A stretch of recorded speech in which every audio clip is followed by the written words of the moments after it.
जय श्री राम दोस्तों। आज की वीडियो में मैं कुछ सलाह सभी साधकों को देना चाहता हूँ। और ये जो 5 सलाह ये मान लेंगे, इसको अपने जीवन में उतार लेंगे, तो उनके जीवन में सकारात्मक बदलाव अवश्य ही आएंगे। देखिए, साधक बनना कोई खेल नहीं होता है। सिर्फ मौज मस्ती के लिए हम साधक बन जाएं, या इधर से कुछ सुन लिया या उधर से कुछ देख लिया और कुछ एक आध चीज़ कर ली और अपने आप को साधक मानने लगे, तो ये बहुत गलत होता है।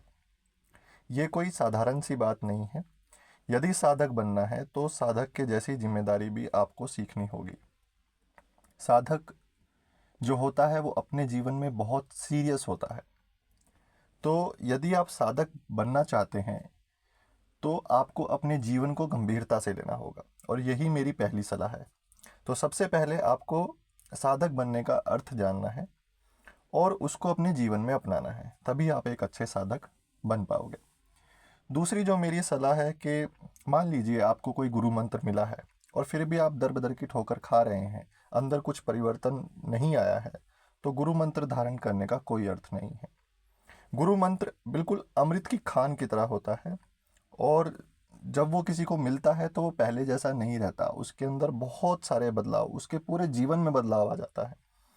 तो यदि आपको गुरु मंत्र मिलने के बाद भी आपके अंदर रत्ती भर भी परिवर्तन नहीं आया है, तो अवश्य ही आपको अपने भीतर कुछ ठीक करने की आवश्यकता है, कुछ बदलने की आवश्यकता है। तीसरी सलाह मेरी ये है कि अगर आपने अपनी जीवन की निजी समस्याओं का बोझ ही उठाना है और उसी को उठाते रहोगे, तो कभी भी आप अपनी साधना में आगे नहीं बढ़ पाओगे। देखो, याद रखना है कि जीवन में हर वक्त समस्याएं आती ही हैं, ये कभी समाप्त नहीं होती। इन सभी समस्याओं के बीच में अपने आप को तपाना ही एक साधना होती है, और उसी को सच्चा साधक भी हम कह सकते हैं, जो इन सभी समस्याओं के बीच में अपने आप को तपाता है। आपकी ऊर्जा, आपका तप, आपकी समस्याओं से ही आपको मुक्त करा सकता है। वो आप ही का तप है जो आपको इन चीज़ों से मुक्त करा सकता है। तो तपना बहुत ज़रूरी है। जब तक आप तपोगे नहीं, खुद से आप इसमें साधना में लीन नहीं होंगे, अपने जीवन की समस्याओं से मुक्त नहीं होंगे, तब तक आप एक अच्छे साधक नहीं बन पाओगे।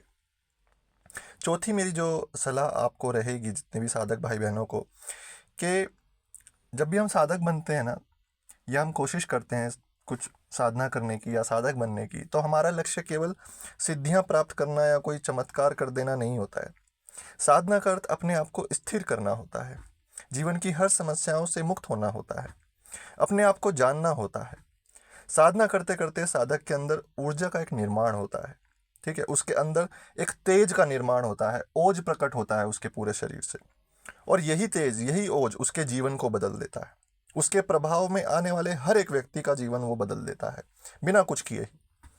तो यदि आप कोई चमत्कार करने के लिए साधना कर रहे हैं, तो आप जो है गलत ट्रैक पे हो। फिर गलत विचार आएंगे और गलत विचार में आप आगे गलत चीज़ों में ही बढ़ते रहोगे। पांचवी और अंतिम मेरी सलाह जो है मेरे सभी साधक भाई बहनों को, कि संसार में कर्म की गति तो सदा ही चलती रहती है और ये चलेगी। आप अपनी साधना से कर्म की गति में जो व्यवधान है उत्पन्न कर ही नहीं सकते। ठीक है, यदि आपने ऐसा किया तो उसका फल आपको अवश्य ही भुगतना पड़ेगा, और ये निश्चित है, ये 100% सत्य है। तो आपने कितने भी बड़े तांत्रिक या साधक आप बन जाओ या उसकी प्रैक्टिस कर लो, आप कर्म की गति को बदल ही नहीं सकते। आप जो भी कर्म करोगे वो पलटकर आपके पास बिल्कुल ऐसे आएगा जैसे किसी ने ऊपर से पत्थर फेंक दिया। ठीक है, आप प्रकृति के परिवर्तन में तो बदलाव नहीं कर सकते, बिल्कुल नहीं कर सकते। तो जितना सही रास्ते पे चलोगे, जितना सही राह पे चलोगे, उतना ही सही कर्म आपके पीछे वापस आएंगे। जैसा दोगे वैसा ही आएगा आपके पास। ठीक है, तो अपने आप को जप, तप और व्रत से दृढ़ करो और अपने जीवन निर्वाह के लिए मेहनत करो।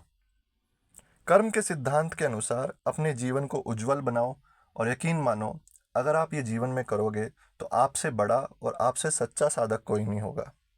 जय श्री राम।